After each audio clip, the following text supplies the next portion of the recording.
Saudara-saudara yang kekasih dalam Tuhan Yesus Kristus, pada kesempatan ini saya membuat video tentang tanya jawab. Ada beberapa pertanyaan yang mengenai video yang saya buat sebelumnya. Nah, sebelum kita masuk ke sana, saya ingin menjelaskan sesuatu dulu, dasar-dasar menerjemahkan Alkitab.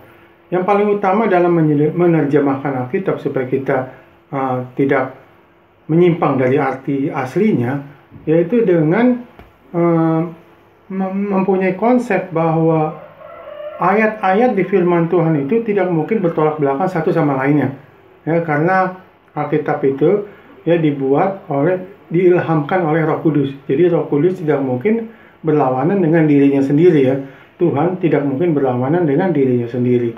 Itulah makanya ayat-ayat di Alkitab itu tidak mungkin bertentangan atau berlawanan. Jika Anda membaca satu ayat Alkitab yang kedengarannya sepertinya bertentangan, berarti Anda salah menafsirkan ayat tersebut, atau ayat tersebut mempunyai arti maksud yang berbeda, karena ayat itu tidak bisa bertentangan satu sama lainnya. Yang ada saling mengisi dan saling melengkapi. Nah, dengan konsep seperti itu, ada pertanyaan mengenai mujizat ini, mengadakan mujizat. Banyak orang Kristen yang terutama Pentakosta karismatik mereka masih mengakui bahwa manusia itu bisa mempunyai kuasa untuk mengadakan mujizat, kesembuhan, dan mengusir setan. Nah, kita baca di 1 Korintus Ini pertanyaannya, bagaimana dengan 1 Korintus 12 ayat ke-8? Kita baca ayat 8 Sebab kepada yang seorang Roh memberikan karunia untuk berkata-kata dengan hikmat, dan kepada yang lain Roh sama memberikan karunia berkata-kata dengan pengetahuan. Ayat 9, kepada yang seorang Roh yang sama memberikan iman, dan kepada yang lain Ia memberikan karunia untuk menyembuhkan, karunia menyembuhkan. Kepada yang seorang Roh memberikan kuasa, Roh memberikan kuasa. Kepada yang seorang Roh memberikan kuasa untuk mengadakan mujizat. Dan kepada yang lain, Ia memberikan karunia untuk bernubuat. Dan kepada yang lain lagi, Ia memberikan karunia untuk membedakan bermacam-macam roh. Kepada yang seorang, Ia memberikan karunia untuk berkata-kata dengan bahasa roh. Dan kepada yang lain, Ia memberikan karunia untuk menafsirkan bahasa roh. Tetapi semuanya dikerjakan oleh Roh yang satu dan yang sama, yang memberikan karunia kepada tiap-tiap orang secara khusus seperti yang dikehendakinya. Ayat 12, ayat 10 kita baca lagi Kepada yang seorang Roh memberikan kuasa untuk mengadakan mujizat. Sepertinya berbeda dari Matius 10 Kepada yang seorang Roh memberikan kuasa untuk mengadakan mujizat. Apakah Roh mengadakan mujizat? Apakah Roh kita bisa mengadakan mujizat? Anda perlu ingat kalau Anda mau mengerti semua tentang ini Anda harus mengerti juga tentang Korintus. Saya sudah katakan sebelumnya, kalau jemaat Korintus itu adalah jemaat yang paling rusak, yang paling bejat. Banyak sekali kebejatan yang terjadi di jemaat Korintus, termasuk penyalahgunaan, penyelewengan tentang karunia-karunia roh ini. Nah, karunia roh seperti di 1 Korintus 14 yang saya jelaskan sebelumnya, bahwa 1 Korintus 14 itu terjadi penyimpangan karunia roh, yaitu bahasa roh. Dijelaskan oleh Paulus di 1 Korintus 14 bagaimana sebenarnya bahasa roh yang benar. Nah, 1 Korintus 12 ini menjelaskan tentang karunia-karunia mengadakan mujizat dan kesembuhan dan mengusir setan. Karunia mujizat seperti itu. Ini ada penyimpangan juga. Paulus berusaha mengklarifikasikannya, meluruskannya. Di pasal 12 ini rupa-rupa karunia. Tadi kita sudah baca itu Paulus sedang menjelaskan rupa-rupa karunia, macam-macam karunia. Bukannya kita disuruh, bukannya di sini menjelaskan bahwa kita mempunyai kuasa karunia, tapi siapa yang mempunyai kuasa karunia? Dan Paulus itu menjelaskannya di ayat 28 dan 29. Makanya Anda harusnya baca semua supaya Anda mengerti. Kalau kita baca 28 Ayat 27-nya deh kita baca dulu. Kamu semua adalah tubuh Kristus dan kamu masing-masing adalah anggotanya. Jadi Paulus mengajarkan tentang satu tubuh dan banyak anggota. Dan Tuhan telah menetapkan beberapa orang dalam jemaat. Jadi dalam gereja itu ya ada beberapa kelompok orang. Yang pertama sebagai rasul, yang kedua sebagai nabi, ketiga sebagai pengajar. Ada 3 kelompok orang yang berbeda. Ya. Nah, tiga kelompok orang yang berbeda ini adalah mewakilkan tentang 3 era yang berbeda. Nabi di Perjanjian Lama, Rasul Perjanjian Baru, dan kita sekarang adalah pengajar. 3 kelompok orang yang berbeda. Selanjutnya, mereka yang mendapat karunia untuk mengadakan mujizat, untuk menyembuhkan, untuk melayani, untuk memimpin, dan untuk berkata-kata dalam bahasa roh. Ya, jadi ketiga kelompok yang berbeda ini mendapati semua, ya, semua itu. Maksudnya nabi mendapati karunia nabi, rasul mendapati karunia rasul, pengajar mendapati karunia pengajar, seperti yang sudah tulis di sini. Mengadakan mujizat, menyembuhkan, melayani, memimpin, untuk berkata dalam bahasa roh. Ya. Nah, ayat 29 perhatikan ya. Adakah mereka semua rasul? Ya, atau nabi atau pengajar? Tidak ada, kan Tuhan udah kasih ketiga kelompok ini. Nggak semuanya rasul, nggak semuanya nabi, nggak semuanya pengajar. Ada 3 yang berbeda. Ya, adakah mereka semua nabi, pengajar, dan rasul? Terus dia teruskan ya. Adakah mereka semua mendapat karunia untuk mengadakan mujizat? Ada nggak? Ya, pengajar mendapat karunia mujizat nggak? Ya enggak, kan sini udah jelas ya. Adakah mereka mendapat karunia mujizat? Tidak ada. Nabi, karunianya apa? Tuhan berbicara langsung pada nabi, karena pada saat itu kitab Perjanjian Lama pun belum ada. Musa, pada saat Musa sudah ada kitab Perjanjian Lama, belum ada. Ya. Tuhan berbicara langsung kepada Musa, itu adalah karunia nabi. Ya. Dia bisa berkomunikasi langsung dengan Tuhan, Musa. Ya. Karunia nabi, karunia rasul. Matius 10 ayat 1. Rasul diberikan otoritas untuk mengadakan mujizat, mengusir setan, dan menyembuhkan penyakit. Itu karunia rasul, nabi, rasul, dan pengajar. Nah, kita pengajar yang hidup di era ini. Ya. Apa karunia-karunia kita yang hidup, manusia-manusia yang hidup di zaman ini? Ya. Anda bisa lihat dari ayat yang ke-8, bernubuat, hikmat, dengan penuh pengetahuan, berkata-kata dengan pengetahuan. Ya, itulah pengajar. Itulah manusia-manusia yang hidup di zaman ini. Masing-masing sudah diberikan karunia-Nya sesuai dengan 3 kelompok manusia di dalam jemaat. 3 kelompok orang dalam jemaat mewakilkan 3 era yang berbeda di dalam gereja, dalam jemaat. Ya, ngerti sekarang jelas ya, bahwa tidak semua mendapat mujizat. Rasul yang mendapat mujizat. Tidak semua orang bisa mendengar firman Tuhan. Tidak semua orang bisa mendengar suara Tuhan. Nabi mendengar suara Tuhan di Perjanjian Lama. Jadi berbeda-beda. Ya? Nah, bagaimana dengan kita pengajar? Apa yang kita dapat? Untuk lebih mengertinya, kita baca juga ya di Roma 12. Kita membaca Roma 12 ayat yang ke-5, kita baca ya. Demikian juga kita, walaupun banyak, adalah satu tubuh dalam Kristus, tetapi kita masing-masing adalah anggota yang seorang terhadap yang lain. Roma itu yang menulis adalah Paulus. Beberapa tahun kemudian setelah dia menulis surat di Korintus. Ya. Nah, ini dia juga berbicara tentang hal yang sama. Dalam satu tubuh banyak anggota. Ayat 5, ayat 6. Demikian juga kita mempunyai karunia yang berlain-lainan menurut kasih karunia yang dianugerahkan. Ingat ya, kepada kita dianugerahkan. Jadi karunia itu tidak dicari. Karunia itu kita tidak berdoa terus minta karunia, tidak. Tuhan menganugerahkan kita karunia. Pada saat kita diselamatkan, kita menerima Kristus di dalam hati kita, kita diselamatkan. Dan pada saat itu anugerah itu adalah keselamatan itu sendiri adalah anugerah. Demikian juga karunia adalah anugerah dari Tuhan.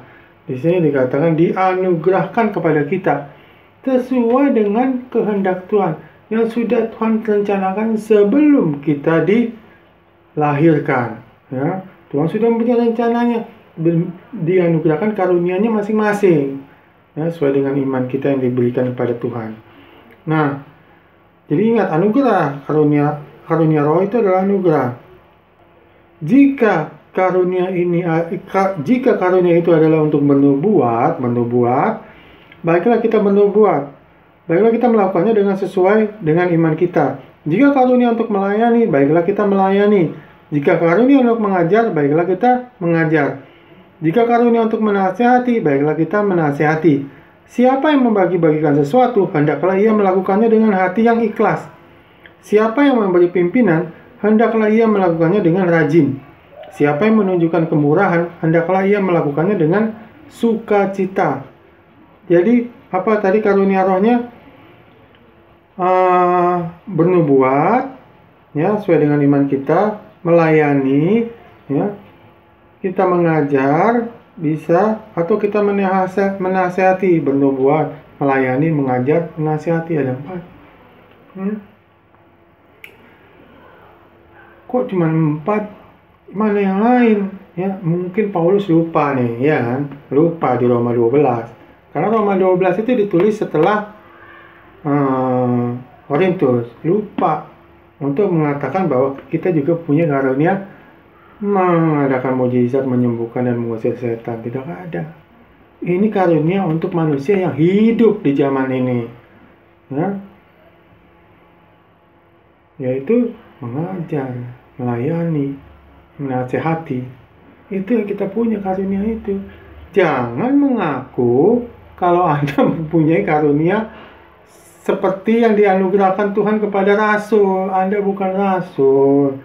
Nabi, tiga-tigatan kelompok orang, nabi, rasul, dan pengajar. Ya, kita yang hidup di zaman ini adalah kelompok pengajar. Ya, bukan nabi, bukan rasul, karunia masing-masing. Makanya saya katakan, jika ada pendeta atau orang yang mengaku bisa menyembuhkan 100%, berarti adalah pendeta sesat. Nggak mungkin, kita diberikan karunia masing-masing di era, di zaman masing-masing. Kalau Anda mengaku punya karunia seperti rasul, ya, berarti Anda kan sesat, menyesatkan. Anda mengajarkan sesuatu yang tidak alkitabiah kalau Anda mempunyai karunia rasul. Ya.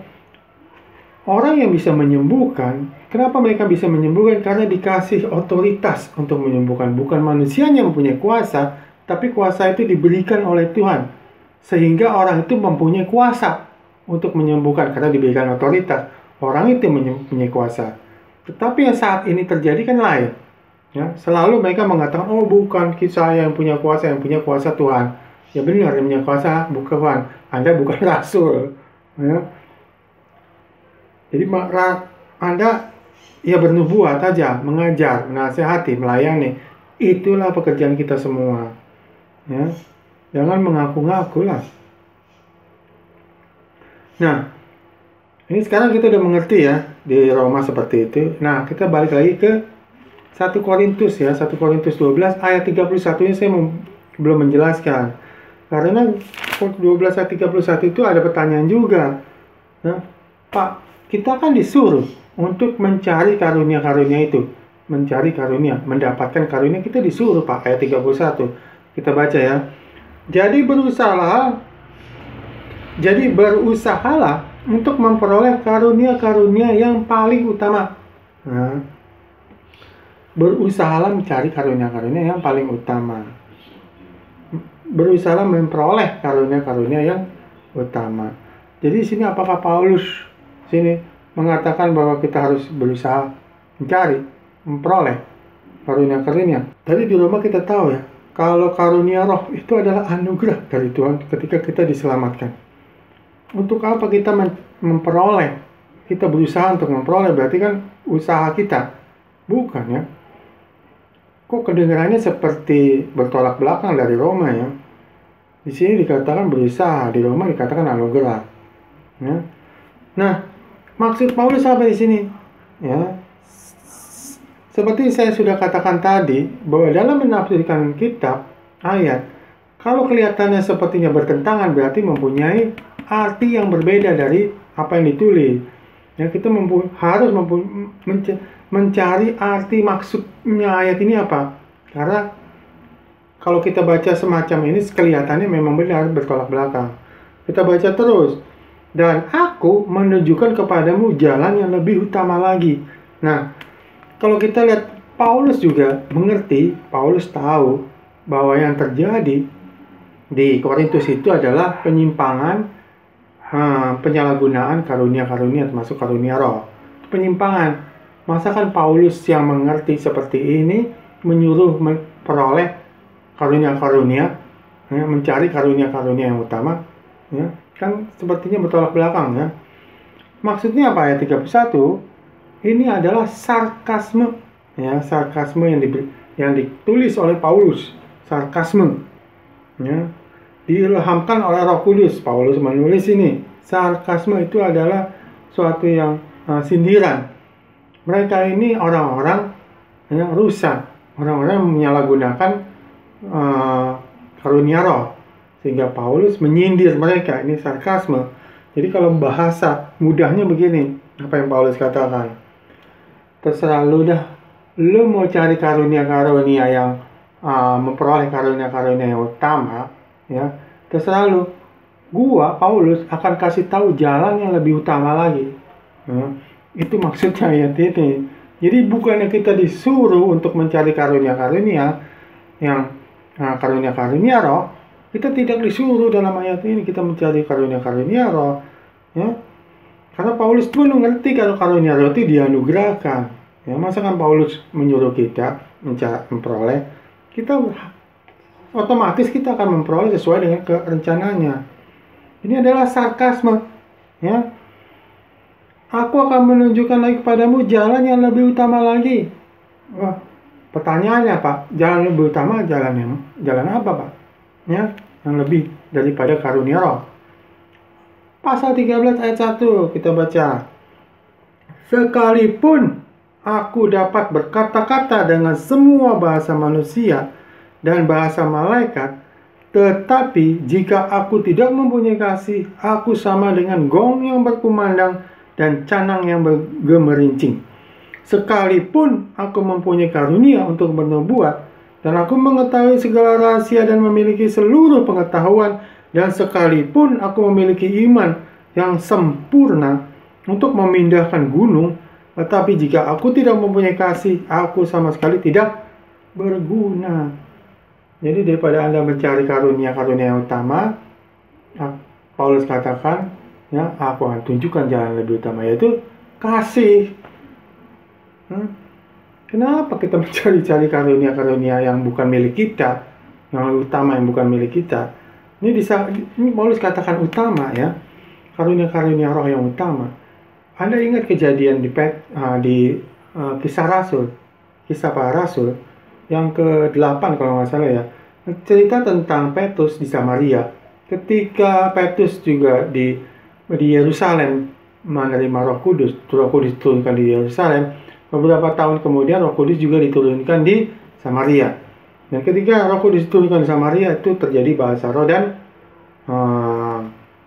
mujizat-mujizat, kesembuhan, pengusiran setan dan lain-lain. Dan kemudian ada orang yang menyampiri Petrus, ya, dia nanya, bisa nggak saya juga mempunyai karunia-karunia ini? Saya beli deh dengan uang saya, gitu deh. Katakan, ya, manusia ingin mendapatkan karunia-karunia ini. Ya, kalau saya tanya, manusia mana yang tidak mau mempunyai karunia menyembuhkan, mengusir setan, dan mengadakan mujizat? Semua manusia ingin mendapat karunia ini, bahkan ada yang mau beli karunia ini. Dan Petrus sangat marah. Hanyalah engkau dengan uangmu. Karunia itu hanya untuk Rasul, bukan kamu, ya. Nah, kita disebutkan karunia-karunia utama yang paling dicari oleh manusia, ya, yang disimpangkan oleh di jemaat Korintus ini, ya. Nah, kita udah tahu sekarang, ya, kalau itu adalah sarkasme. Ayat 31 jawabannya adalah sarkasme. Kita tidak disuruh cari, ya, tidak suruh memperolehkan. Anda akan dikasih, dianugerahkan karunia. Ya. Yang kita harus cari, yang harus kita peroleh adalah kasih. Ya. Nah, itu kita harus cari. Nah, kita harus memperoleh kasih itu. Bagaimana kita memperoleh kasih? Tentunya dengan mempelajari firman Tuhan. Ya, karena di Matius 22, hukum yang paling utama itu yang terutama adalah kasihilah Tuhan dengan segenap hatimu, dengan segenap jiwamu, dan dengan segenap akal budimu. Ya, kita harus mengerti firman Tuhan, baru kita mengerti tentang kasih. Ya. Nah, itulah yang harus kita lakukan di zaman ini. Bukan mencari-cari karunia rasul. Udah lewat Pak zaman rasul. Kita tidak mempunyai karunia itu, jadi gak usah dicari. Makanya Tuhan katakan di Matius, orang-orang yang mencari-cari karunia, ya, menyembuhkan, mengusir setan, lalu mereka mengatakan bahwa saya sudah menyembuhkan demi namamu Tuhan, saya sudah mengusir setan demi namamu, saya sudah bernubuat demi namamu. Lalu Tuhan Yesus katakan apa? Enyahlah daripadaku, dari hadapanku, engkau semua pembuat kejahatan. Ya, Tuhan tidak karuniakan engkau jadi membuat, Tuhan tidak mengaruniakan engkau untuk mengadakan mujizat. Ya. Kenapa engkau mengadakan mujizat? Itulah kejahatan di mata Tuhan. Itu adalah dosa di mata Tuhan. Dusta, orang-orang pendusta tidak dapat bagian dalam kerajaan Tuhan. Jika Anda masih mempunyai pertanyaan, silakan tanya. Ya, di bawah bagian deskripsi, tanya apa aja. Nanti kalau misalnya saya perlu untuk membuat video terpisah mengenai jawaban saya akan membuat penjelasan yang terpisah, ya. Karena banyak sekali orang-orang yang masih belum mengerti dasar-dasar. Ini sangat dasar-dasar. Ini dasar-dasar tentang firman Tuhan ini yang bisa menyesatkan. Dasarnya disesatkan, Anda nggak akan bisa mempunyai iman yang dewasa. Kalau dasarnya aja disesatkan, Anda akan selalu mempunyai iman yang seperti anak kecil, nggak mungkin bisa dewasa. Saya rasa cukup sekian dari saya pada kesempatan ini. Kasih karunia dan damai sejahtera menyertai kita semua. Amin.